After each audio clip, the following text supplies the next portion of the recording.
Pessoal, muita gente comentando essa questão das derrotas que aconteceram essa semana, né? Tá aqui na Folha de São Paulo. Lula fará reunião semanal com líderes após derrotas. Aí outra aqui, líder do governo Lula na Câmara dos Deputados defende mudanças na gestão. José Guimarães prega reconciliação entre Arthur Lira e Alexandre Padilha e admite disputar a presidência do PT. No Globo, novas derrotas elevam pressão por mudança na articulação política.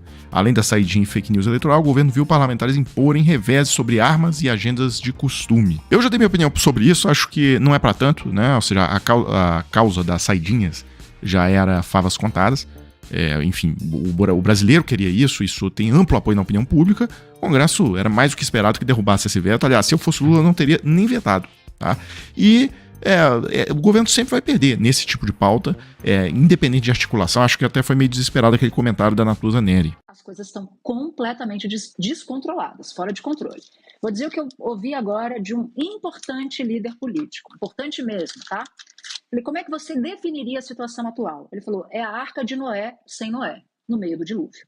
Sem Noé é sem o Lula. Então isso sinaliza para o Lula botar a mão. Mas o Lula botar a mão não é recebendo mais parlamentar.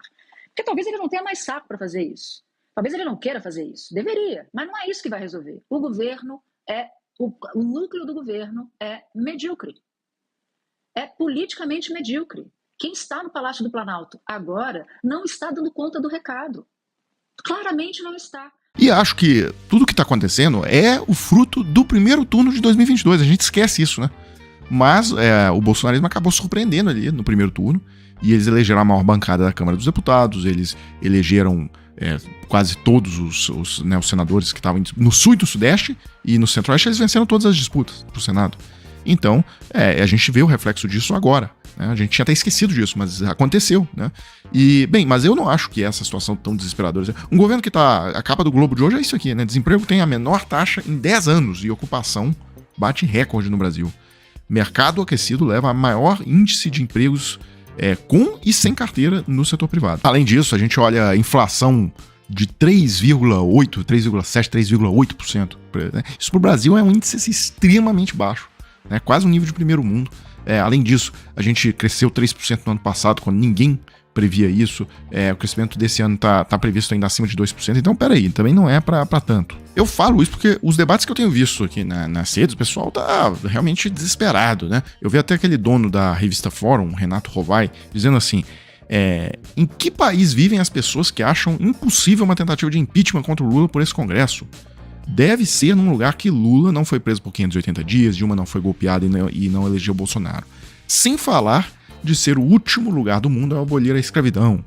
E aí alguém respondeu aqui pra ele. Em um país onde as universidades federais ficaram 139 dias em greve contra o governo Dilma, depois não fizeram uma greve sequer contra o Bolsonaro, para só voltar a fazer greve contra o Lula, agora qualquer coisa é possível. Aliás, só mudando um pouquinho de assunto, né? Esse sindicato valente aí, esse Andes, sindicato que passou aí os 6, 7 anos Temer e Bolsonaro sem fazer uma greve, e agora aparece com essa violência contra o governo do Lula, né? O Lula dando 40 e poucos, 44% de reajuste, e eles implacáveis aí não querem aceitar, né? Pois esse sindicato, ele entrou na justiça e ele derrubou aquele acordo que foi firmado na segunda-feira com o Proifes. Tá? O Proifes é aquele sindicato mais próximo do PT, é ligado, afiliado à CUT, e esse sindicato, foi ele que fechou inclusive o acordo de 2012, fechou o acordo de 2015, e agora fechou esse acordo, que era muito benéfico para os professores, esse acordo de 2024. Mas esse Andes entrou na justiça e o juiz acatou a liminar, deu a liminar. E aí, enfim, mas provavelmente a AGU vai recorrer e vai derrubar isso aí. Mas o fato é que a greve dos professores continua no momento. Bem, mas só pra gente fechar esse assunto da análise do governo, das derrotas que aconteceram, eu acho que a opinião muito ponderada aqui do delegado Alexandre Saraiva, tá? Ele soltou um vídeo no YouTube, eu vou colocar aqui pra vocês. Olá, meus amigos. Queria falar com vocês hoje sobre a figura do pobre de direita. Eu, como sempre fui pobre, continuo pobre, tenho lugar de fala sobre o assunto. Eu acho que a grande questão que a esquerda precisa encarar é por que existem pessoas menos favorecidas que votam em candidatos da direita. Eu percebo que existem N motivos para isso. Inclusive uma ignorância extrema. Mas existe, em alguns casos, uma lógica que deve ser encarada. E, com amigos que eu converso sobre a questão, em geral, a crítica é sobre a forma como a a esquerda trata a segurança pública, as políticas da esquerda sobre segurança pública, especialmente sobre a punição de criminosos. E eu concordo. Certa vez eu prendi um sujeito por homicídio triplamente qualificado.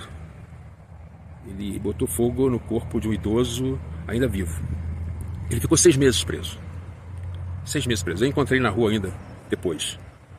É difícil entender uma lógica dessa. Achar que um sujeito desse tem recuperação é ingenuidade.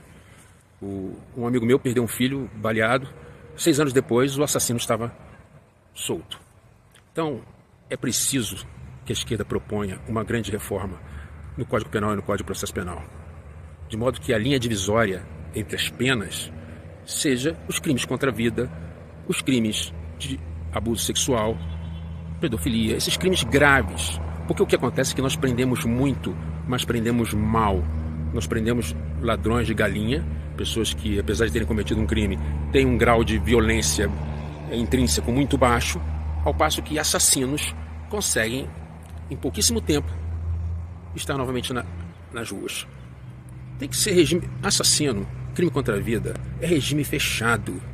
Regime fechado, não tem progressão de regime. Um sujeito desse, às vezes com vários homicídios, achar que um sujeito desse vai se recuperar é uma tremenda de uma ilusão.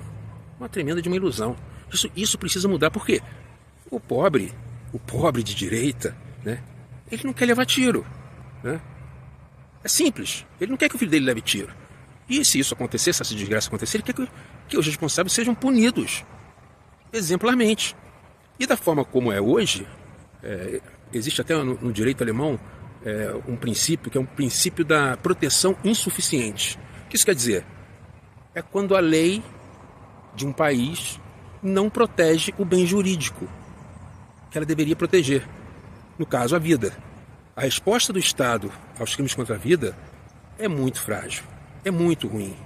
E, infelizmente, políticos de direita se apoderaram da pauta segurança pública, chegam com um discurso banal, estúpido, de que bandido bom é bandido morto, que tem que dar arma para a população, que encontra terreno fértil na mente dessas pessoas mais pobres, porque existe essa absoluta falta de critério na hora da punição. Pessoas com índice de violência baixíssimo, que poderiam estar com a tornozeleira eletrônica monitorando, estão na cadeia. Assassinos são soltos rapidamente. Então, isso para dar um exemplo dentre tantos. Então é bom que a crítica ao pobre de direita seja acompanhada também de uma reflexão por parte daqueles que apoiam o espectro da esquerda da nossa política. Uma autocrítica seria bem-vinda, porque não dá para ficar defendendo saidinha e outras coisas que, né, sinceramente, quer visitar o papai no Dia dos Pais, a mamãe no Dia das Mães, não cometa crime contra a vida. Simples assim. Grande abraço a todos. Pessoal, então é isso. Eu fecho esse vídeo agora, coloco aí na tela a chave Pix do Desmascarando. Se vocês gostam do trabalho, quiserem contribuir com alguma coisa, tá aí. E a gente volta amanhã com mais vídeos para a página.